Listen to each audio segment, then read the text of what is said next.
잠시 기도드리겠습니다. 하나님 아버지, 더운 날씨 가운데도 제 자녀들을 은혜 가운데 보호해 주시고 또 저희를 인도하여 주시사 이 예배의 자리로 이끌어 주신 것 참으로 감사합니다. 어느 때보다도 사람들이 모이기를 힘쓰지 않는 시대입니다. 하나님 앞에 모이기를 힘쓰는 자들이 되게 하시고 하나님 앞에 올려드리는 찬양들이 복되게 하시사 주 앞에 찬양하는 자들이 복의 복을 누리게 하여 주시옵소서. 예수 그리스도의 이름으로 기도하옵나이다. 아멘. 오늘 읽었던 룻기 4장 13절부터 마지막 22절까지 말씀을 통해서 룻과 보아스의 결혼 두 번째라고 하는 제목으로 하나님 말씀 전하겠습니다. 제가 수요 예배를 준비하면서 이제 그런 생각이 들었는데요. 수요 예배를 드리시는 분들은 나름대로 이 사명감을 가질 필요가 있어요. 예배가 없어지기 시작하거든요. 이제 교회들이 수요 예배부터 없어지기 시작해요. 수요 예배 없어지고 주 오후 예배 없어지고 이렇게 하나씩 없어지게 되거든요. 많은 교회들은 수요 예배가 없어졌어요. 이미요. 수요 예배랑 금요교대 합치면서 없어지고 또 예배 드리시는 분들도 나 하나 빠졌다고 뭘 주일만 잘 지키면 되지 이렇게 마음을 먹으면서 하나씩 예배를 없애는 거예요. 우리 스스로가. 성경에는 모이기를 피하는 자들의 어떤 습성을 본받지 말라고 했는데 뭐 한 번 빠지면 어때? 뭐 누군가 나오겠지. 그러는데 어떻든 수요 예배를 드리시는 분들은 그래도 교회에서 신앙생활을 잘 하시는 분들이고 우리 그때 그 코로나 상황을 기준으로 논다 그러면 참 건강한 악질 성도들이에요. 정부에서 못 나오러 예배 드리지 못하게 하더라도 어떡하든지 나가려고 막 하고 그런 행동을 했던 분들이 이제 수요 예배를 드렸던 분들이죠. 사람들은 이제 그걸 악질이라고 부를 거고 뭐 또 부정적인 용어로는 뭐 골수분자, 뭐 광신자 뭐 이렇게 부를지 모르겠는데 우리는 이제 하나님 앞에 열심히 있는 성도들이라고 부르는데요. 여러분들이 수요 예배를 이거 집에서 있을 때 오늘 갈까 말까 하다가 꼭 가야 되겠다. 나 한 사람이 안 가게 되면 나중에 수요 예배가 우리 교회에서 없어질 수도 있겠다.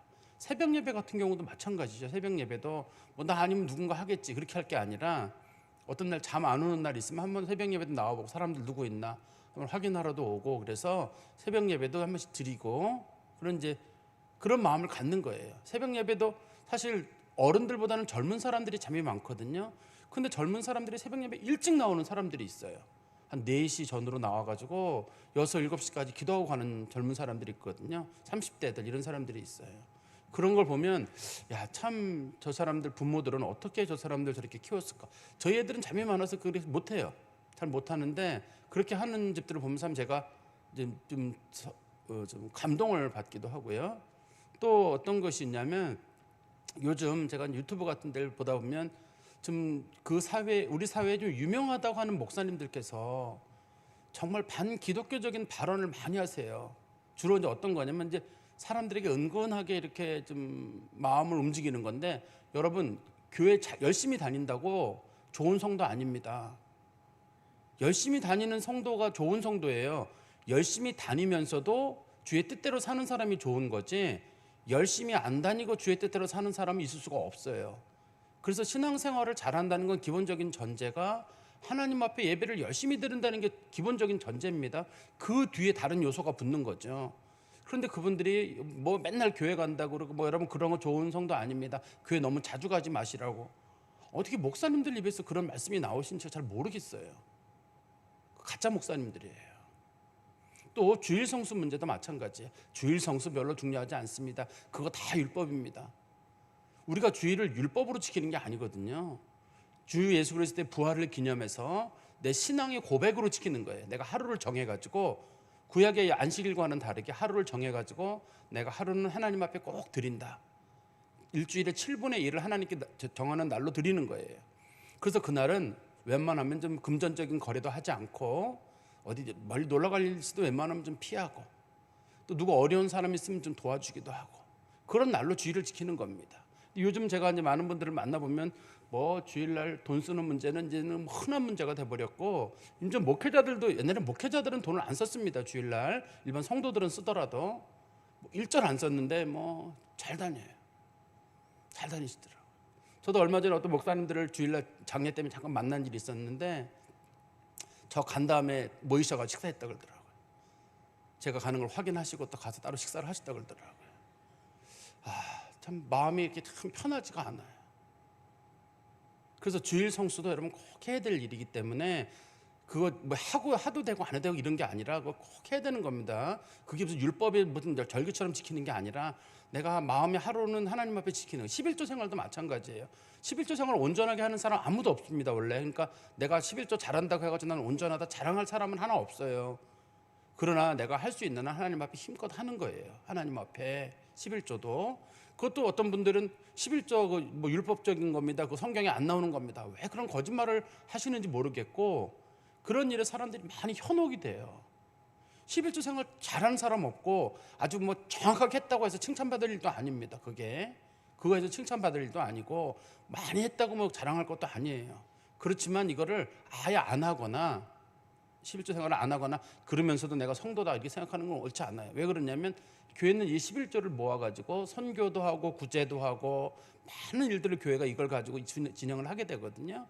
그런데 우리 교회가 성도들이 그런 거 부족하게 되면 그 히스기야가 그 구약 시대 히스기야가 종교 개혁을 하려고 하는데 당장 제사장하고 레위인이 없는 거예요.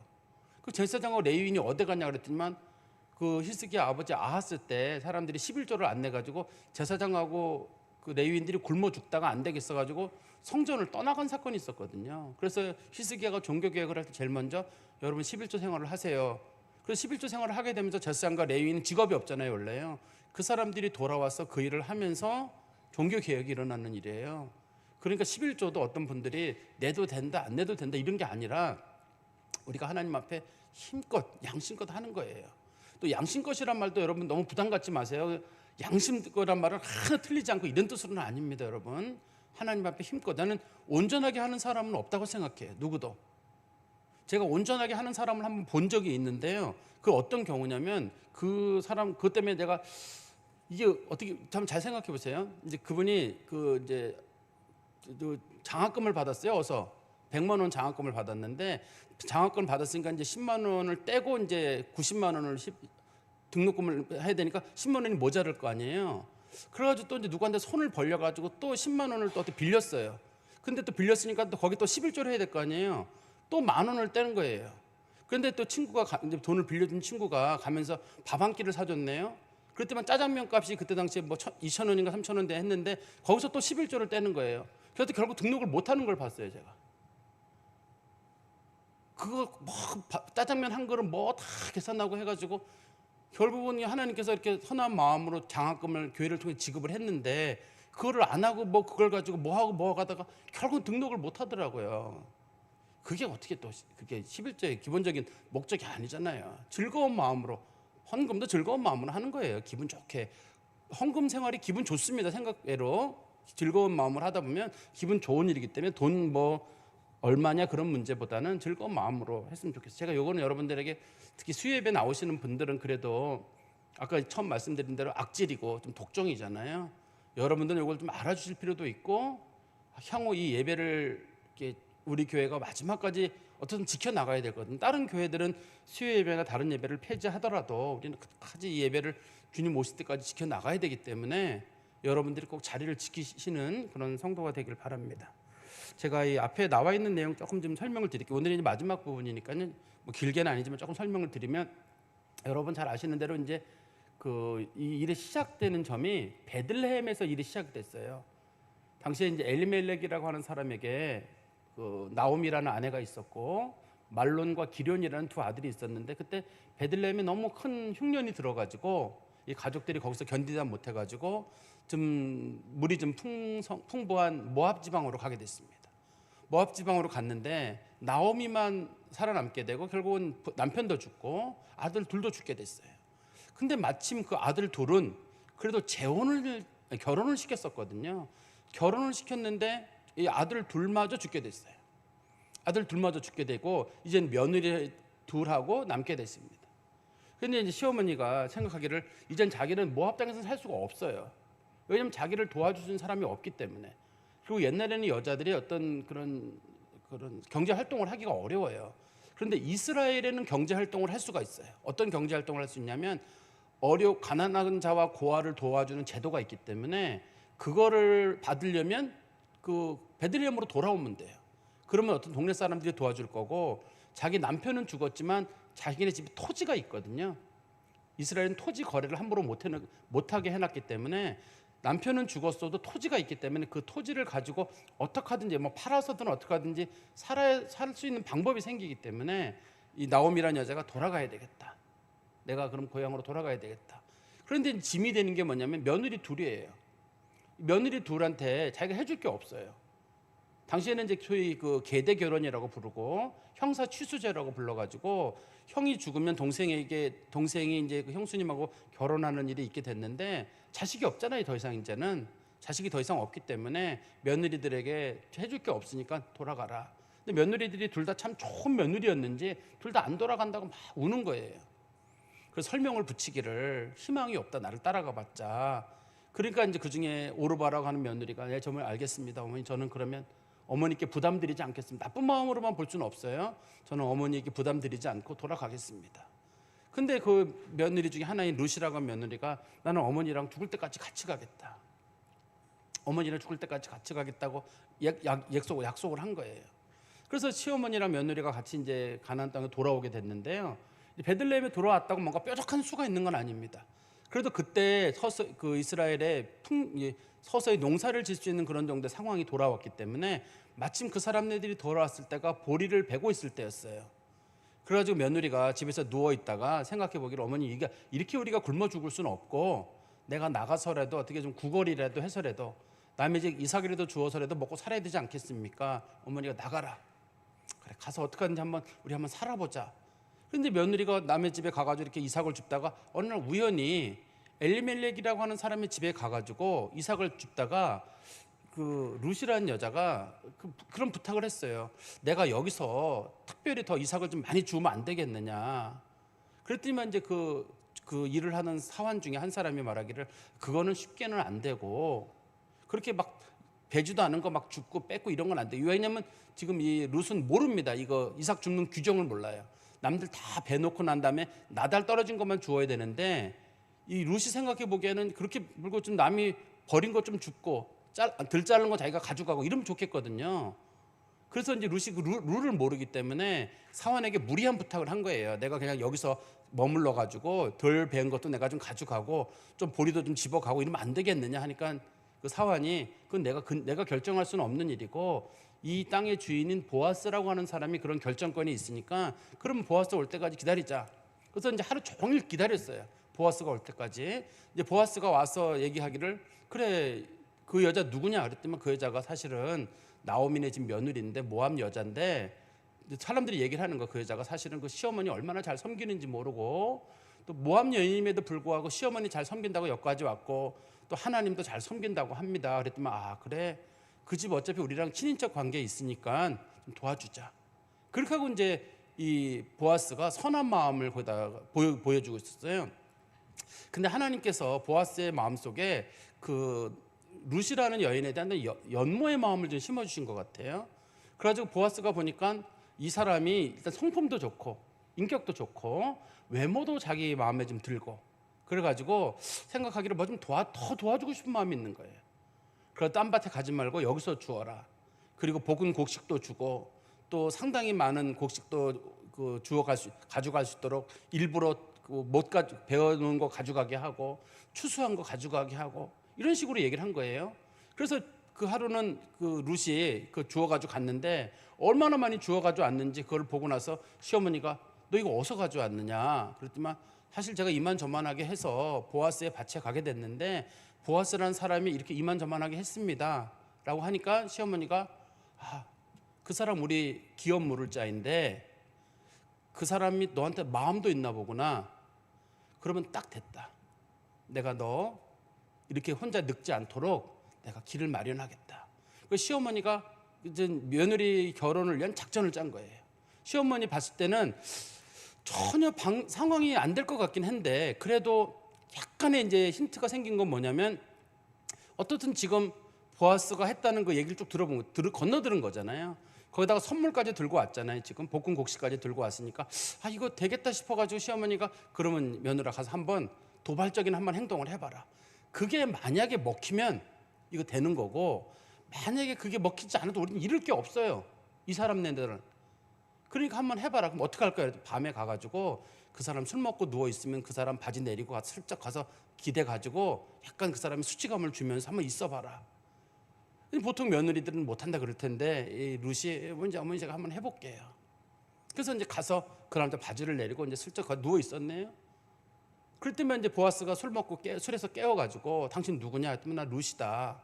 당신의 옷으로 나를 좀 덮어달라. 말은 은혜를 베풀어 달라는 뜻이고 결혼하자는 뜻이거든요. 그럴 때만 보아스가 하는 말이 네가 지금 나한테 한 행동이 이게 사회적으로 비난받을 행동인 걸 알고 있다. 그러나 나는 내가 비난받을 만한 여자가 아니라고 생각한다. 너의 현숙함이나 시어머니 섬기는 거나 모든 걸 봤을 때 네가 이런 행동을 하는 데는 분명한 이유가 있을 것인데 왜 했느냐. 그랬더니만 루시 하는 말이 당신이 우리의 기업을 물을 자입니다. 내가 당신하고 결혼을 해야지만이 내 남편의 명예도 살리고 우리 시어머니도 살리고, 만약에 루시 여기서 루시 젊은 다른 남자랑 결혼하게 되면 룻은 인생이 필 수는 있거든요. 그렇지만 나오미는 버림을 받게 돼요. 그냥 혼자 늙어 죽게 되거든요. 며느리가 할 수 있는 방법은 뭐냐면 자기도 살아야 되지만 자기 시어머니도 살아야 돼요. 그리고 시어머니가 가지고 있는 그 밭도 팔리지 않고 그대로 유지될 수 있어야 되거든요. 이거를 다 해결할 수 있는 방법은 당신하고 결혼하는 게 유일한 방법인 것 같아서 제가 이렇게 한 겁니다 라고 하니까 그 보아스가 하는 말이 무슨 말인지 알겠다. 네가 원하는 대로 결혼 과정이 잘 이루어지도록 하겠다. 그런데 이 일이 진행이 되려면 나보다 먼저 기업 물을 자가 한 사람이 있는데 그 사람이 자기의 권리를 포기를 해야 된다. 그러니 내일 아침까지만 기다려달라. 내가 내일 아침에 그 사람 만나가지고 그 사람하고 얘기를 나눠가지고 그 사람이 권리를 포기한다고 하면 내가 그러면 그 사람의 권리를 받아가지고 사람들에게 다 공포를 하고 내가 너를 내 아내로 맡겠다. 집에 가서 하루만 기다려라. 그래서 이제 룻이 집에 돌아갔어요. 근데 시어머니가 하는 말이 어떻게 됐느냐 그랬더니 이만저만하게 했는데 그 사람이 그 어머니한테 선물 하나 전해주면서 잘 될 거라고 얘기를 했대요. 근데 어머니가 하는 말이 보아스가 알아서 다 할 거다. 걱정하지 마라. 일 잘 진행될 거다.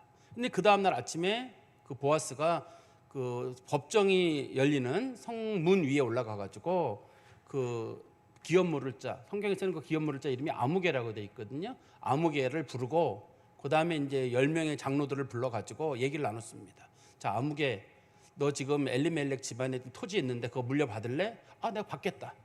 대신에 그걸 물려받으려면 그 토지랑 관련돼서 말론의 아내 모압 여인도 네가 물려받아야 된다. 그리고 그 사람에서 아기를 낳게 되면 그 아기가 그 토지도 가져가게 될 것이다. 그러니까 너는 결혼만 하는 거고 토지랑 이 모든 것들은 모두 나오미에게 속할 것인데 그래도 괜찮겠느냐? 토지만 얻을 줄 알았는데 갑자기 토지도 얻지도 못하고 나오미까지 책임져야 되는 상황까지 간다고 하니까 중간에 나 못하겠다. 그럼 당신이 가져가라. 그랬더니 보아스가 그러면 내가 가져가겠다. 보아스가 가져가겠다고 하니까 거기 있던 장로님들이 이제 결정을 내렸습니다. 자, 그러면 모든 게 결정이 다 됐으니까 확인하는 과정으로 그러면 너 아무개가 신발을 던져라. 그럼 신발을 보아스가 받아가지고 자, 우리 그러면 이제 맹세가 이루어졌다. 우리끼리 도장 찍었다는 얘기예요. 도장 찍었으니까 이제 모든 게 확인이 됐다. 자, 그럼 보아스가 이거 물려받았다. 그러면 보아스가 이제부터 룻을 아내로 맞이하게 되고 엘리멜렉의 토지도 맞이하게 된다. 다 모두 다 소유하게 된다. 이제 이 모든 과정은 결혼 과정만 남아 있다. 그러면서 이제 그 사람들이 축복을 하거든요. 뭐라고 복을 빌어주냐면 이 집에 라헬과 또 레아에게 주셨던 복처럼 하나님이 복을 주기를 바란다. 특별히 하나님께서 이 가정에 은혜와 은총을 베풀기를 원한다. 이런 많은 얘기들을 해줬고, 그다음에 다말이 또 베레스로 인해서 복을 받았던 것처럼 이 집에도 복을 받기를 원한다. 그런 이제 그 당시에 같이 모였던 장로들이 이제 그런 축복을 한 거예요. 복을 빌어준 거죠. 복을 빌어주고 난 다음에 이제 오늘 본문에서 두 사람이 이제 결혼을 하고 나고 아기를 낳은 것까지 기록이 돼 있어요. 오늘 본문에서 아기를 낳은 과정이 기록이 돼 있거든요. 그런데 이 과정을 보시면 어떤 분들은 잘 됐다. 보아스를 만났으니까 이제 인생 폈다. 이렇게 볼 것인지 그동안의 과정 속에 나오미는 남편을 여의었고 그다음에 말론과 기련은 죽고 나서 이제 지금 룻도 그렇고 오르바도 그렇고 남편을 잃었잖아요. 지금 이 결혼이 보통 사람들이 둘이 눈이 맞아가지고 하는 그런 결혼하고는 다릅니다. 이게 그런 결혼하고는 다르게 둘 다 어떻게 보면 좀 성경의 법에 따라 결혼을 하는 거예요. 그 때문에 어떤 분들이 저기 룻은 참 좋겠다. 보아스라고 하는 그 시대에 돈 많은 사람 만나가지고 뭐 이렇게 볼 수 있는 문제가 아니에요. 이게요. 과연 이 룻이라고 하는 사람이 복을 받았느냐 할 때 그 복의 기준이 요즘 사람들이 말하는 복의 기준으로 보면 참 처참해요. 첫 남편 죽고 또 시아버지 죽고 또 시동생 죽고 자기랑 시어머니랑 와가지고 거기서 그렇게 고생고생 살다가 안 되겠어 여기까지 돌아왔는데 여기 와서 어떻게 살아보려고 해서 여기까지 온 건데 이거를 어떤 기준으로 복으로 볼 거냐는 거예요.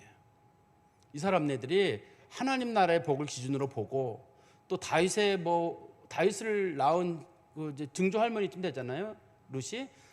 근데 그 증조 할머니가 다윗이 태어날 거 모르고 죽잖아요. 다윗이 누군지 어떻게 알아? 이 할머니는 먼저 죽는데 아무것도 모르고 죽는 겁니다. 그냥 이 할머니는 나중에 사람들이 그 할머니 참 복 있는 할머니네 이런 거지. 그때 당시에는 그냥 복 있는 할머니는 아니에요. 그냥 나이 많은 사람하고 결혼해가지고 그냥 그 시어머니 봉양하고 살았던 그런 과정입니다. 이게 그래서 복의 기준을 우리 그리스도인들이 세상적인 복의 기준으로 놓고 보면 룻은 복 받은 사람이라고 보기 어려워요. 일단은 기본적으로 남편 죽고 시아버지 죽고 이렇게 어렵고 가난한 삶이 기본적인 전제가 거기 깔려 있기 때문에 세상적인 복의 기준으로는 복 받았다고는 하기는 어렵고 나중에 참 영적인 차원에서나 하나님 나라의 복을 받았다고 할 때는 그때는 복을 받은 건 맞아요. 우리 그리스도인들 복의 기준을 다르게 정해야 되는 거예요. 만약에 우리가 이 현실적인 기준으로 놓고 본다 그러면 뭐 자녀가 잘 되고 남편 건강하고 또 경제적으로 풍요롭고 이걸 복이라고 생각한다 그러면은 어떤 사람은 그 복이 없는 사람이 있거든요. 남편을 여였다든지 가족이 병이 들었다든지 경제적으로 어렵다라든지 내 몸이 병이 들었다든지 이런 사람들은 복을 받은 게 아니잖아요. 그래서 상당수의 분들은 우리가 현실적인 복을 꿈꾸는 사람들이 많아요. 현실적인 복은 뭐냐면 그래도 뭐 잘 되고 누리고 이런 게 복을 꿈꾸는데 성경에서는 그런 복을 기준으로 놓고 보면 복 받았다고 하는 사람은 거의 없어요. 드물어요. 드물고 어떤 사람들은 아브라함은 복을 받지 않았습니까? 나이 100살까지 버티다가 아들 낳은 건데 그게 뭘 또 이렇게 또 좋은 일인지 모르겠어요. 그렇게 우리가 성경적인 기준을 놓고 보면 그렇게 세상적인 복하고 이 성경이 말하는 복은 많이 달라요. 그래서 이 본문에서 여러분 보실 때 룻 잘 됐네. 룻이 결국 뭐 다윗의 증조 할머니가 됐다면 야 멋있다. 룻은 모르고 죽었어요. 모르고 죽었는데 우리가 나중에 보니까 참 하나님이 영적인 일에 그 사람을 사용하셨구나. 그 어렵고 힘든 과정, 남편 죽고 모압 지역에서 힘들고 고생하다가 돌아와서 이렇게 저렇게 시어머니 모시고 살았던 그 삶이 참 결국 그 사람을 하나님께서 구원의 역사에 중요한 인물로 사용하시려고. 그 사람은 그것을 모르고 죽었지만 어쨌든 성경에서는 믿음 좋은 여자 항목에 그 여자를 집어넣거든요. 이스라엘의 여자가 수천 수만 수백만 있지 않겠어요? 그런데 그 여자들 중에 믿음 좋은 여자 항목, 하나님이 복 주시는 여자 항목에는 뜻밖의 그 여자가 거기 들어가 있거든요. 뜻밖의 그 여자가. 위대한 사람들이 많이 있지 않겠어요? 다윗의 아내가 뭐 한두 명인가요? 그렇지만 다윗의 아내들보다 이 할머니는 뭐 특별한 거 할 것 없는 그 할머니가 더 위대한 사람으로 지금 비춰지고 있거든요. 솔로몬의 그 많은 아내들보다도요. 우리가 좀 성경에 대한 관점을 좀 바꿀 필요가 있을 것 같습니다. 우리 17 성경 말씀 13절 말씀에 보시면 이에 보아스가 룻을 맞이하여 아내로 삼고 그에게 들어갔더니 여호와께서 그에게 임신하게 하심으로 그가 아들을 낳은지라. 여기 보니까 지금 하나님께서 이 룻과 보아스 사이에서 아들을 하나 주셨어요. 결혼을 해가지고 금방 아들을 낳을 수 있도록 하나님의 은혜를 베풀어 주셨거든요. 이 모든 과정이 사실 하나님의 은혜입니다. 아까 제가 말씀드린 대로 베들레헴 떠나서 시어머니 베들레헴 떠나서 또 아들 둘하고 모압 가서 살려고 했는데 살다 아들 다 죽고 남편 죽고 거기서 며느리랑 같이 아등바등 살려고 하다 여기까지 왔는데 참 와서 보니까 하나님께서 보아스 만나게 해주셨고 그 과정 가운데 맨 끝에 자신들이 원하던 게 딱 한 가지였잖아요. 기업 물을 자를 통해서 아들 낳는 거였어요. 딸 낳으면 안 되거든요. 이게 아들이 낳아야 됩니다. 당시에는 아들을 낳아야 되는데 아들을 딱 낳음으로 인해 가지고 이제 그 보아스를 통해 가지고 나오미가 일단은 고통이 끝났어요. 나오미를 돌볼 수 있는 사람이 생기게 됐어요. 그 아들을 통해 가지고. 그러니까 제일 복을 많이 받은 사람은 룻이 아니라 엄밀하게는 나오미입니다. 이 본문에서는 나오미가 복을 제일 많이 받는데, 왜냐하면 나오미는 희망이 없던 사람이에요.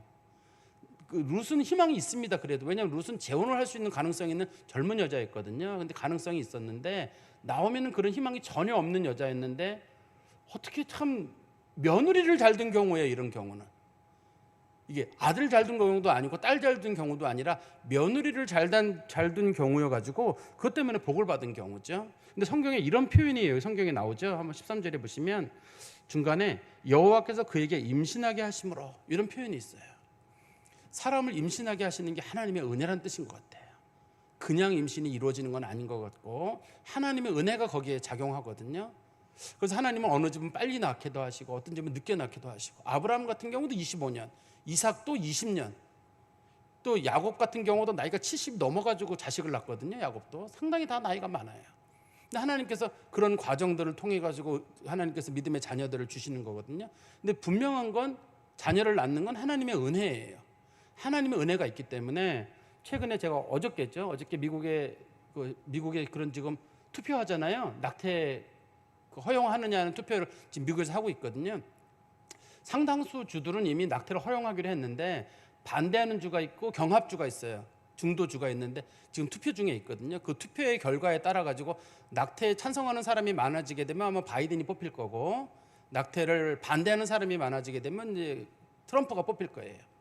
어떻든 간에 지금 전체적인 미국 분위기로는 낙태 찬성 쪽으로 미국이 지금 가고 있는 그런 문화입니다. 낙태를 반대하는 주도 있습니다. 몇 개 반대하는 주가 있는데 대부분은 찬성 쪽으로 지금 기울어 가고 있거든요.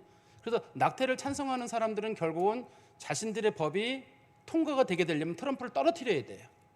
이 사람네들이 트럼프를 떨어뜨려야지만이 낙태법이 통과가 되는 거예요. 우리나라 사람들은 나 트럼프 꼴 보기 싫어가지고 떨어졌으면 좋겠다 하는 분들이 계실 텐데, 그 나라 사람들 내에서도 의견이 있을 거예요. 만약에 우리가 이거를 낙태법을 통과시키려면 트럼프가 반드시 떨어져야 돼요. 만약 트럼프가 뽑히게 되면 자기들이 투표를 다 했더라도 이게 또 이제 문제가 될 거거든요. 그래서 지금 미국 내고 투표하고 있습니다. 낙태 찬성이라는 법을 하고 있는데요. 이거 그냥 사람 생명 함부로 건드는 거 아니에요. 우리 아까 권사님께서도 기도하셨는데, 전쟁 때문에 사람들 얼마나 많이 죽고 날씨 때문에 사람 죽는데, 인생 딱 한 번 살다 가는 사람 인생인데 그 인생을 누가 죽이면 안 돼요. 살인도 죽여서는 안 되고 전쟁으로 죽여서도 안 되고, 또 내 뱃속에 있다고 해가지고 내가 죽여도 안 돼요. 이거는 그 생명의 권한은 하나님께 있는 거지, 이거 태어난 사람은 죽여도 되고 죽이면 안 되고, 뱃속에 있는 아기는 죽여도 되고, 요즘 그 기준이 24주입니다. 미국에서 투표할 때 24주 이상 되는 아이를 낙태할 수 없느냐, 그 기준이거든요. 24주 이내에 있는 경우 24주를 기준으로 좀 삼고 있는데요. 24주 밑에 있는 애들은 죽여도 되고, 그러지 않았으면 좋겠어요. 지금 우리가 아이들 점점 줄어들고 있고 좀 재앙적으로 간다고 하고 있는데도 사람들이 자꾸만 이렇게, 어떤 사람들은 애들 낳으려고 막 여기 가고 저기 가고 막 10년씩 막 기다리고 방법을 찾고 있잖아요. 그런데 우리가 사회적으로 그런 죄를 저지르는 건 안 되는 일이고, 근데 우리나라 사람들도 상당수가 이걸 찬성하고 있고, 찬성하시는 분들을 교회가 밀어주고 있거든요. 사실은 우리나라도 어떤 정당은 낙태를 찬성하는 정당이에요. 어떤 정당은 낙태를 반대하는 정당이거든요. 어떤 정당은 동성애를 찬성하는 정당이고, 어떤 정당은 동성애를 반대하는 정당이에요. 그렇지만 우리나라 성도들이 동성애를 찬성하는 정당을 밀어줬죠. 지난 정부 투표에서 밀어줘가지고 동성애를 찬성하시는 분들이 상당수가 뽑혔죠. 국회의원으로 지난번에. 그런 일이 생길 수가 있는 거예요. 근데 저는 어떻든 간 정권 문제는 둘째 치더라도, 우리 여기 계신 분들은 근데 뭐 낙태고 뭐가 할 나이가 아닌 것 같은데, 얘기들이 많아가지고. 어떻든 간에 제 생각에는 요 낙태 문제에 대해서는 하나님이, 여기 보니까 하나님께서 임신하게 하셨다, 이렇게 표현을, 둘이 임신하게 했다 이런 표현을 쓰지 않고 하나님께서 임신하게 하셨다라고 하는 표현을 보는 거니까, 생명 하나님이 주시는 거구나, 사람이 함부로 해서는 안 되겠다 하는 그런 생각이 듭니다. 그리고 성경 말씀 14절입니다. 여인들이 나오미에게 이르되 찬송할지로다, 여호와께서 오늘 내게 기업 물을 자가 없게 하지 아니하셨도다. 이 아이의 이름이 이스라엘 중에서 유명하게 되기를 원하노라. 누구에게 제일 먼저 칭찬을 하냐면, 나오미 정말 잘 됐다. 나오미에게 지금 칭찬하는 이유는 희망이 없던 사람, 가장 희망이 없던 사람이 지금 나오미예요. 잘 보세요. 남편 죽었죠. 아들 둘 죽었죠. 근데 며느리가 마침 모함 여인이죠. 그래서 며느리 데려와봤자 아무 소용이 없어요. 또 며느리 데려왔더라도 며느리가 다른 남자랑 결혼하면, 보아스가 룻을 만났을 때 그랬거든요. 젊은 남자 많은데 왜 나이 든 나 같은 남자가 쳐다보느냐. 아마 룻이 인물이 좋았던 것 같아요. 너 정도 인물이라면 젊은 사람 만났을 텐데 왜 나 같은 사람 만났느냐 하니까 룻이, 저는 남자를 만나는 게 아니라 기업 물을 자를 만나는 겁니다. 내 남편의 명예와 우리 시어머니를 살려줄 수 있는 사람을 나는 원하는 거다. 이렇게 얘기하는 거예요. 자기는 무슨 그 결혼해가지고 무슨 호의호식을 하는 게 목적이 아니라 우리 가문, 영적인 대를 잘 이어가는 게 내 목적이다라고 얘기를 하고 있거든요. 그래서 이게 다행히로 이렇게 풀려지는 거지, 그냥 룻이 정상적인 결혼을 했다 그러면 나오미는 그냥 아무것도 아니에요. 왜냐면 이 여자가 결혼하면 딴 집으로 시집 가기 때문에 시어머니에 대한 그걸 모셔야 되는 이유가 하나도 없고 가서 모시는 것만도 사회적 흉이거든요. 그래서 며느리가 잘 되는 건 실제로 시어머니에게는 불행인데, 며느리가 마침 재혼을 하면서 자기까지 같이 덤으로 가져간 거잖아요. 시어머니를 덤으로 지금 가져가는 거거든요. 이런 것 때문에 사람들이 나오미에게 정말 축하한다고 얘기를 하고, 그리고 보면서 그 아이의 이름이 이스라엘 중에 유명하게 되기를 원한다. 이 아들이 그 태어난 손주죠. 나오미에게는 이름이 오벳이라는 아들을 낳게 되는데 유명하게 되는 거예요. 근데 나오면서 이게 유명하게 될 줄은 아무도 몰랐을 것 같아요. 이 사람이 오벳, 그 다음에 이세, 그 다음에 다윗이잖아요. 오벳이 어릴 때 뛰어놀 때 오벳이 뭐 할 일이라고 생각도 못했을 거예요. 오벳이 아무것도 아니거든요. 이세도 아무것도 아닙니다. 그런데 그 집안에 다윗이 태어나니까 사람들이 도대체 다윗의 아버지는 누구냐? 이세래. 이세의 아버지는 누구냐? 오벳이래. 오벳의 할머니는 누구냐? 어머니는 누구냐? 그랬더니만 룻이래. 이렇게 해서 그냥 사람들이, 그럼 룻의 어머니는 누구냐? 나오미다. 이렇게 된 거예요. 돌아간 겁니다. 원래는 그냥 오벳도 유명한 사람 아니거든요. 근데 하나님께서 이 가정에 복을 내리셔서 오벳이라는 사람이랑 그 집안을 통해서 하나님께서 큰 복을 내리시게 되고 또 하나님 앞에 은혜를 누리게 되죠. 그리고 우리 성경 말씀 보십시오. 15절에 이렇게 말합니다. 이는 내 생명의 회복자이며 노년의 봉양자라. 생명 회복자란 말은 나오미가 살 가능성이 없었던 얘기예요. 누가 봐도 절망적인 경우에 있었는데 하나님께서 기막히게 널 살렸다는 거예요. 만약에 아들이 안 태어나고 딸 태어나잖아요. 그러면 또 상황이 달라져요. 딸이 태어나면 상황이 달라지거든요. 근데 첫째 아들을 낳았는데 하나님께서 참 묘한 과정 가운데 하나님께서 하셨기 때문에 생명의 회복자라고 말하고, 두 번째는 노년의 봉양자라는 말은 이 아이를 낳았는데 이 아이가 정상적으로 그 당시에 그런 소위 그 시형제 취수법 제도로 따라간다 그러면 이 아이는 그 말론의 아들이 되는 거거든요. 말론의 아들이 돼가지고 이 아이가 시어머니를 돌보게 되는 거예요. 나오미를 돌보게 되는 거거든요. 뜻은 나오미는 굶어 죽지 않게 됐어요. 이 결혼 제도를 통해 가지고 참, 그래서 사람들이 뭐라고 칭찬을 하냐면 이렇게 표현하죠. 15절 중간에 보시면 곧 너를 사랑하며 7 아들보다 귀한 내 며느리가 낳은 자로다. 며느리를 뭐라고 표현했냐면 너를 사랑하는 며느리, 7 아들보다 낳은 며느리, 이렇게 표현했어요. 그러니까 며느리가 시어머니를 얼마나 사랑했는지 알겠죠. 이게 우리가 짐작할 수 있고, 7 아들이란 말은 성경에서 7이란 말의 숫자가 딱 7이라는 뜻만 아니라 수많은 그런 뜻입니다. 원래 아들이 수없이 많아도, 아들이 수없이 많으면 그 집 며느리도 수없이 많을 거거든요. 아들 수없이 많은 여자, 며느리 아무리 많은 여자도 너만큼 복받은 사람은 없다는 거예요. 이 여자 한 사람 잘 본 것을 보고 사람들이 큰 칭찬을 하는 거거든요. 저는 이런 생각이 들어요. 우리가 인생을 살면서 이렇게 룻과 같은 삶을 살 수는 없을까 하는 생각이에요. 인간이 인간을 소중히 여기고 누군가를 돌보는 일에 시간을 쓰고 돌보고, 그것이 뭐 아내일 수도 있고 남편일 수도 있고 또 병든 자식일 수도 있고 부모일 수도 있는데, 사람이 누구를 정말 귀한 마음으로 돌보는 거, 이거를 단순하게 신앙이라고만 보지는 마세요. 아니, 효성이라고만, 저 여자는 효성이 많아가지고 시어머니를 잘 모셨나 보다, 그런 게 아니라 성경에서는 이 룻의 활동을 믿음의 결단이라고 보는 거예요. 만약에 믿음의 결단이 아니라 그러면 그냥 시어머니 모시고 살면 끝나는 문제거든요. 그렇지만 시어머니 모시는 문제로 끝나지 않고 룻이 여기까지 온 이유나 앞으로 하려고 하는 거는 이 믿음의 결단을 내려가지고 자신이 그 이스라엘의 그런 소위 계대 결혼 제도라고 불려지는 그 제도 속에 자기가 들어가고 자기는 희생해서라도 그 믿음의 대에 머무르려고 하는 마음이 들어있는 거예요. 아까도 말씀드렸듯이 이게 룻이 정상적이면 젊은 남자 만나서 그냥 결혼하고 딴 데 가면 끝나는 일이에요. 그 룻에게는 그게 최고 좋은 일이에요.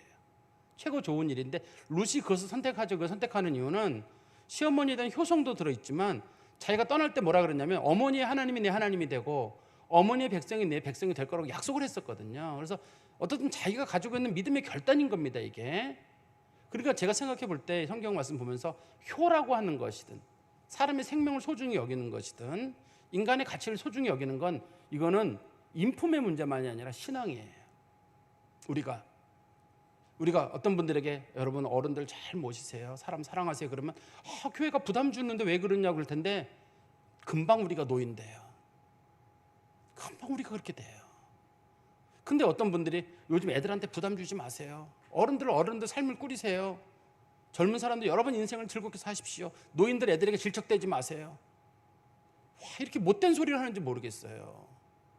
왜 노인들이 자녀들하고 같이 지내고 싶은 걸 그걸 왜 질척댄다는 표현을 쓰는 건지, 노인들은 알아서 자기 인생을 꾸려나갈 준비를 하십시오, 왜 그런 소리를 하는지 모르겠어요.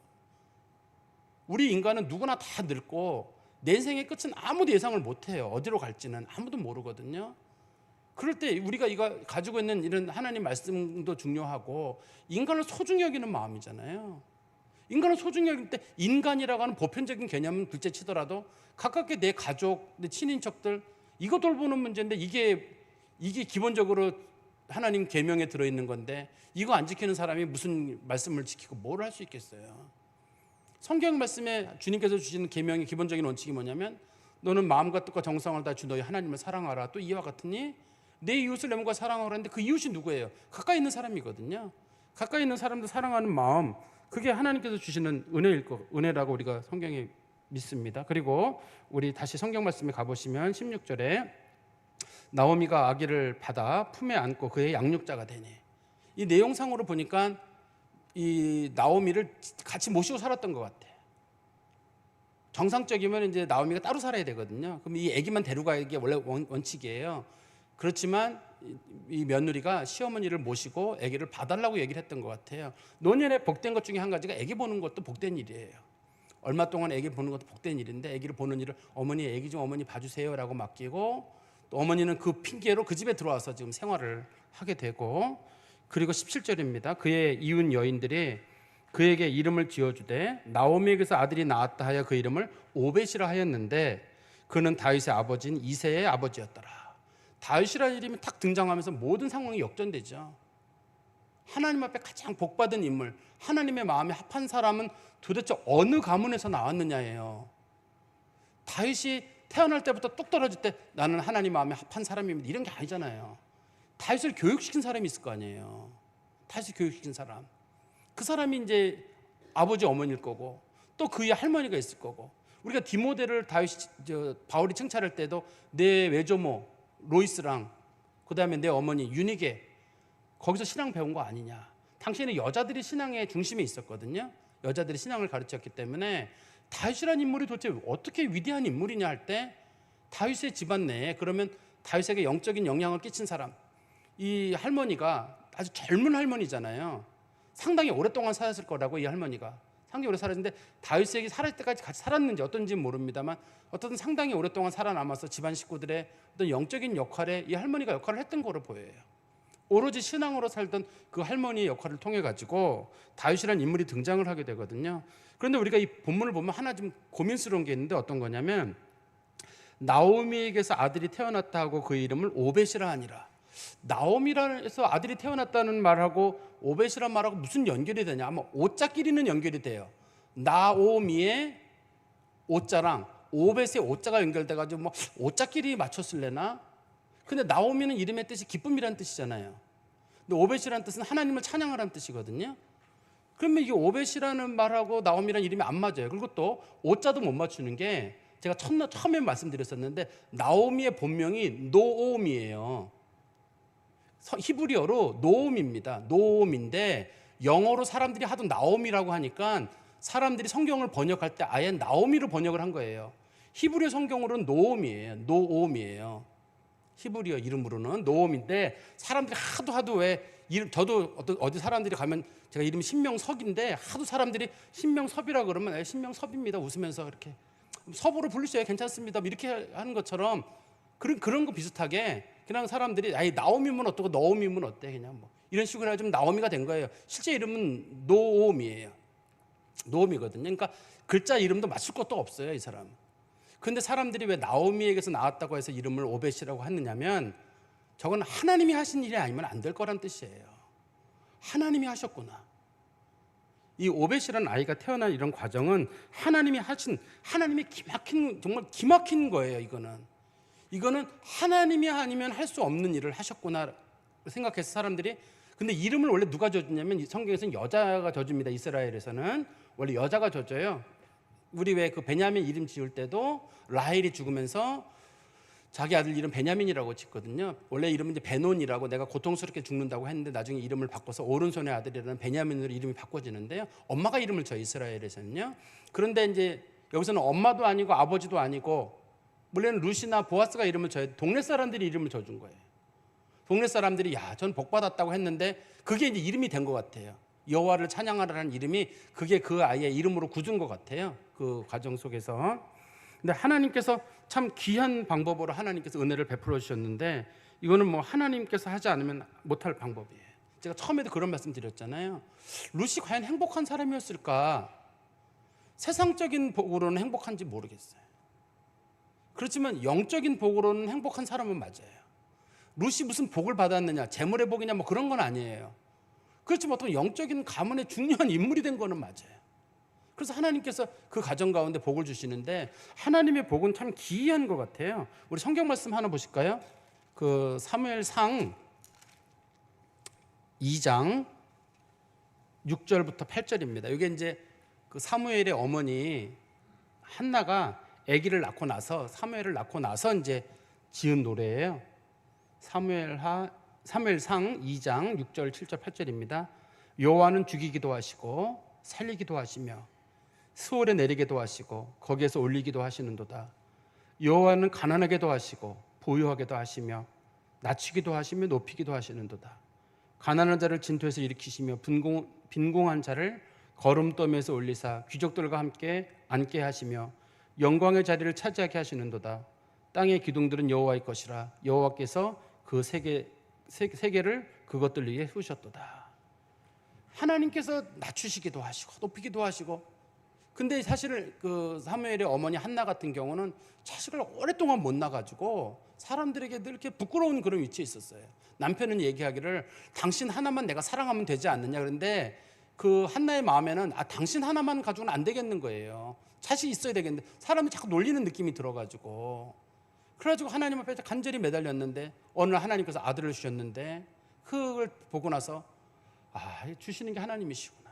나를 그동안 낮추셨는데 이렇게 높이신 분이 하나님이시구나. 어떻든 세상의 모든 질서는 하나님이 하시는 거군요 하고 이제 한나가 고백했던 거죠. 그러니까 우리가 하나님을 사모하는 사람들은 하나님께서 모든 걸 하신다는 마음을 가지고 하나님을 의지하는 사람들일 거예요. 하나님이 하신다라는 마음을 가지고 포기하지 않고 갖는 거예요. 우리 그 마태복음 5장 3절에 보면은 심령이 가난한 자는 복이 있다는 말 있잖아요. 원래 심령이 가난한 자는 복이 있다는 말은 세상에 의지할 것이 하나님밖에 없는 사람이란 뜻이에요.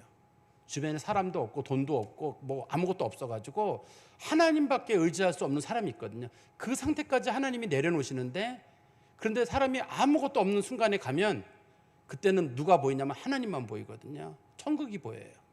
그래서 그 사람들이 누리는 복이 따로 있어요. 그거는 뭔가를 붙잡을 게 있는 사람들은 그 복을 모르고 붙잡을 게 없는 사람만 누리는 복이 따로 있어요. 또 우리가 성경에 보면은 온유한 자는 복이 있다는 말 있잖아요. 성경에서 원래 온유하다는 말은 그 시편 37편에 나와 있는 말씀을 인용한 거거든요. 그 온유하다는 말의 원래 뜻은 성격이 부드럽다 그런 거라기보다는 모든 것을 하나님께 맡기고 마음의 여유를 갖는다는 뜻이에요. 자기의 원수가 나를 괴롭히든 내가 아주 절망적인 상황에 있든 내가 어떤 행동을 취하지 않고 하나님을 믿고 모든 걸 맡기는 상태, 그걸 성경에서는 그 온유한 자라고 부릅니다. 시편 37편에서는 온유한자라고 부르는데, 온유한자들은 그래서 절대 원망하지도 않고 따지지도 않아요. 하나님 하신다는 마음을 가지고 살아가는 사람들인데, 그런 사람들이 믿음의 사람이라고 우리가 볼 수 있을 것 같아요. 그리고 좀 시간이 지났습니다만 우리 다시 성경 말씀 룻기 4장 18절에 가보시면, 베레스의 계보는 이러하니라.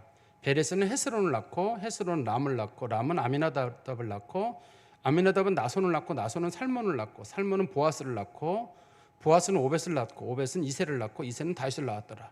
사실 이 족보에서 아브라함과 다윗의 자손 이름은 대단한 건데, 갑자기 말도 안 되게 베레스라고 하는 사람이 족보의 중심으로 등장했거든요. 사실 뭐 베레스가 그렇게 중요한 인물은 아니, 성경에 보면 베레스가 중요한 인물은 아니잖아요. 베레스가 뭐 우리 기억할 때 베레스가 한 게 뭐 있어요? 아무것도 없어요. 근데 베레스라는 인물이 여기 왜 등장하냐면, 이방 구원의 문을 여는 성경의 첫 번째 케이스 중에 한 사람이어서 그래요. 이 사람이. 왜냐면 베레스가 누구냐면 유다와 다말 사이에서 태어난 아들이거든요. 다말이 가나안 여인이에요. 가나안 여인인데, 유다 지파는 이스라엘의 가장 중요한 지파잖아요. 가장 중요한 지파의 그 중요한 인물이 유다로부터 시작되거든요. 근데 유다가 자식을 낳게 되는데 그 아들이 베레스인데, 그 베레스가 가나안 여인으로부터 낳는 거예요. 그리고 그 집안 내에 또 누가 태어나게 되냐면, 중간에 보시면 20절에 나손은 살몬을 낳고 살몬은 보아스를 낳고, 나손이 살몬을 낳았고 살몬이 보아스를 낳았는데, 나손이 살몬 낳고 살몬이 보아스를 낳는 요 시기가 성경에서는 이스라엘 백성들이 출애굽을 끝날 때쯤이에요. 살몬이 누구랑 결혼하게 되냐면 라합하고 결혼을 합니다. 라합하고 여리고성이 무너질 때 살몬이 라합하고 결혼하거든요. 그래서 이 집안 족보 내에 또 라합이 들어있는 거예요. 라합은 그 여부수 족속 사람이에요. 이방 족속입니다. 하나님이 반드시 멸하라고 한 사람이에요. 그 사람하고 결혼했는데 그 집안 사이에서 누가 태어나면 보아스가 태어난 거예요. 그러니까 보아스가 이방 여자에 대해서 크게 부정적이지가 않아요. 자기 어머니가 원래 이방 여자였기 때문에. 그리고 성경에 다시 가보시면 또 보아스는 오벳을 낳았다. 누구랑 사이에서 낳냐면 룻과 사이에서 낳았어요. 룻도 원래 모압 족속이기 때문에 하나님께서는 이스라엘에 뭐라 그러냐면, 너희들은 그 모압 족속 사람들은 그 절대 이스라엘의 그 총회에 들어오지 못하게 해라. 모압 사람하고는 상종하지 말라고 했거든요. 근데 상종하지 말라고 한 그 여자가 이스라엘 족보에 들어온 거예요. 하나님은 이걸 통해 가지고 이스라엘 백성만 구원하시는 하나님이 아니라 이방 백성들을 구원하시는 하나님의 구원 계획과 선교 계획을 여기다 넣어놓으신 거예요. 하나님 이스라엘 사람 구원하시는 분 아니에요. 유대인 구원하시는 분 아닙니다. 하나님은 유대인이나 이방인이나 상관없이 차별 없이 하나님은 누구라도 구원하시는 분이시거든요. 그리고 이 사건이 자기 할머니가 룻이라는 사건, 모압 여인이라는 사건이 다윗에게 중요하게 정치적으로 작용할 때가 한 번 있습니다. 우리 성경 말씀 하나만 이거 읽어보고 좀 맞춰야 될 것 같은데요. 성경 말씀 한번 보세요. 사무엘상 22장 한번 1절 말씀 보세요. 사무엘상 21장 1절부터 4절까지 말씀 보겠습니다. 22장 1절부터 4절에 보시면, 그러므로 다윗이 그곳을 떠나 아둘람 굴로 도망하매 그의 형제와 아버지의 온 집이 듣고 그리로 내려가서 그에게 이르렀고, 환난당한 모든 자와 빚진 모든 자와 마음이 원통한 자가 다 그에게로 모였고, 그는 그들의 우두머리가 되었는데 그와 함께한 자가 400명 가량이었더라. 다윗이 거기서 모압 미스베로 가서 모압 왕에게 이르되, 하나님이 나를 왜 어떻게 하실는지 내가 알기까지 나의 부모가 나와서 당신들과 함께 있게 하기를 청하나이다 하고 부모를 인도하여 모압 왕 앞에 나아갔더니 그들은 다윗이 요새에 있을 동안에 모압 왕과 함께 있었더라. 여기 보면 다윗하고 사실 이스라엘 모압하고는 좋은 그런 관계나 그런 게 없었습니다. 원칙적으로는 없었는데, 다윗이 아둘람 굴로 갔을 때가 다윗의 인생 가운데 가장 비참할 때예요. 그 사울왕 때문에 살 길이 없을 때거든요. 이때 다윗이 가장 비참할 때 어디로 가냐면 자기네 증조 할머니 룻의 고향으로 가는 거예요. 룻의 고향으로 가서 그 동네 사람들에게, 사실은 저는 모압 사람과 반은 모압 사람입니다 라고 얘기를 하니까, 아, 당신이 완전히 그 유다나 이스라엘 사람이 아니라 반은 우리 사람이네 하고 우리 사람을 품어준다는 마음으로, 당시에 품어주게 되면 사울 왕이 공격을 할 수 있거든요. 그럼에도 불구하고 이 모압 왕이 그 미스베가 다른 말로 미스바거든요. 거기서 좀 살 수 있도록. 근데 숫자도 조금만이 데려온 게 아니라 400명이라는 사람을 데려왔거든요. 400명이라는 사람을 데려왔는데도 살 수 있도록. 그러니까 다윗이 어려울 때 다윗이 이겨나는 이유 중에 한 가지가 자기 그 증조 할머니 루스의 이름을 팔아가지고 이겼다고 많은 분들이 보거든요. 이것도 다윗의 인생 가운데 하나님이 역사하셨던 모습이 아닌가 싶습니다. 제가 말씀을 정리해서 말씀드리면 하나님은 왜 이 룻기를 기록하게 하셨을까요? 룻이라고 한 여인의 어떤 뭐 특별한 삶을 얘기하려고 하는 거, 그거보다는 하나님은 이 말씀을 통해 가지고 다윗과 관련된 메시아 사건을 설명하는 게 목적일 거예요. 다윗 얘기를 하려고 하는데 하나님이 가장 사랑하는 다윗, 그 후손을 통해서 메시아가 오게 되는데 하나님은 메시아를 통해서 구원의 역사를 이루는데 그 구원 역사를 이루는 여인 중에 이 룻이라는 여인이 들어있는 거거든요. 그리고 이 족보를 통해 가지고 이스라엘의 그 짧은 족보 기간 동안에 이방 여인이 3명이나 등장하거든요. 다말이 등장하고 라합이 등장하고 룻이 등장함을 통해 가지고 하나님께서는 모든 사람을 사랑하신다. 유대인, 이방인 그런 기준이 아니라 하나님의 믿음을 가진 사람들은 모두 다 사랑하신다. 하나님은 그거를 설명하시려고 하는 게 하나님께서 주신 말씀의 본질이잖아요. 그 두 번째는 룻이라고 하는 여인이 보인 인간에 대한 소중함이에요. 자기 인생도 소중해요. 소중하지만 자기가 볼 때는 죽은 자기 남편도 소중하고 자기 시어머니도 소중하고 자기 인생을 허비를 해서라도 그걸 하고 싶은 거예요. 당시의 사람들은 이거를 보고 보아스가 봤을 때도 상식적이지 않다고 봤어요. 젊은 남자 많은데 왜 나 같은 사람 쳐다보느냐. 근데 얘기하기를 이게 기업 물을 자가 당신이기 때문에 이 일을 통해서만 우리가 살 수 있으니까요. 시어머니가 살 수 있으니까 내가 이 방법을 택한 겁니다라고 하거든요. 성경은 이거를 단순하게 효성으로 보지 않고 믿음으로 보거든요. 이 여인이 이토록 자기 인생을 던져서라도 어머니를 잘 모시고 어쨌든 가족의 명예를 지키려고 했던 것이 성경 말씀을 지키려는 높은 뜻으로 받아들여서 믿음과 효성을 같이 연결시켜서 보는 겁니다. 성경에서는요. 그런데 이제 궁금한 것 중에 한 가지가 제가 아까도 말씀드렸었는데 이해가 잘 안 되는 게 있어요. 이 보아스, 오벳, 이세, 다윗은 서기 1000년경 사람이거든요. 서기 1000년경 사람이라서 이스라엘이 출애굽하고 나서 400년이 그러니까 가나안 땅에 들어가고 400년이 지난 후의 인물이에요. 다윗이. 그러면 나이를 쭉 뒤로 더해봐도 보아스를 1100년쯤의 인물로 봅니다. 일반적으로요. 1100년쯤의 인물로 보는데 문제는 보아스의 아버지 살몬이 출애굽 시대 라합하고 결혼했잖아요. 라합은 이스라엘 백성들이 여리고에서 첫 번째 그 만난 사람이 라합이잖아요. 그럼 그때는 기원전 1406년이라고 하거든요. 1406년인데 왜 이 그 보아스는 그러면 1100년 사람인데 그러면 도대체 이 보아스가 그러면 이 나이만 더한다 그러면 이때 보아스 나이가 한 300살은 돼야 되거든요. 얼추 300살은 돼야 되는데 이 300살은 좀 너무 과하지 않을까요? 제가 이 얘기 왜 말씀드리냐면 최근에 이제 어떤 목사님들하고 얘기를 나누다 보니까 그분들이 그러는 거예요. 성경 역사를 6000년으로 계산하시면서 성경에 나와 있는 인물들의 나이를 쭉 더해 보니까 이 뭐 보아스랑 뭐 이런 나이 다 더해 보니까 자기가 볼 때는 한 6000년이 맞겠다 그러는데 그렇게 추정하는 거는 옳지 않고요. 여러 가지 방법에서 뭐 6000년이든 뭐 조금 더 연도를 쓰든 간에 그러는데 6000년이란 인물 연도는 좀 조심스럽고 성경에서는 빠진 인물이 있든지 성경에는 우리가 이해하지 못하는 어떤 숫자가 있을 거로 보이거든요. 이게 그렇게 봐야지. 왜냐하면 살몬과 라합이 금방 애를 낳았거든요. 당시에 살몬도 나이가 40살이 가까이 됐기 때문에 살몬이 당시에 이스라엘 유다의 지도자입니다. 지도자이기 때문에 나이가 40 가까이는 됐을 거거든요. 그럼 그때 라합하고 결혼을 해서 아들을 낳았으면 그 보아스가 이때 당시에 나이가 한 300살은 돼야 되기 때문에 이게 연도는 잘 안 맞아요. 중간에 누가 껴있을 수도 있고 누가 중간에 족보가 빠졌을 수도 있고 또 하나님께 설명하지 못하는 살몬이 결혼은 했지만 늦게 나왔을 수도 있고 여러 가지 이유가 있을 거거든요. 우리가 풀지 못하는 내용은 있습니다만 단순하게 성경에 나와 있는 연도를 쭉 더해가지고 연도가 몇 년도다 뭐 이렇게 어떤 분들은 말하기를 천지 창조가 이루어진 날이 4300 몇 년 10월 며칠 뭐 이렇게 얘기하시는 분도 계시대요. 딱 연도를 딱 정해가지고 천지 창조가 만들어진 날은 그건 좀 제가 볼 때 과하지 않을까. 하나님이 만드신 건 분명하고 세상의 역사는 그렇게 오래되지 않았습니다. 성경에 봤을 때 인간 창조나 세계 창조 역사는 생각보다 짧거든요. 짧은데 그렇더라도 너무 단순하게 연도를 막 더하거나 하는 그런 부분은 좀 조심스럽게 우리가 봐야 되지 않을까 하는 생각이 듭니다. 이 말씀 가운데 은혜가 있기를 간절히 소망합니다. 기도하겠습니다. 하나님 아버지, 주님 은혜 감사합니다. 저희들이 매 순간 믿음으로 결단한다는 것이 얼마나 어려운지요. 쉬워 보이지만 믿음으로 결단하는 것은 많은 피해를, 손해를 봐야 될 때도 있습니다.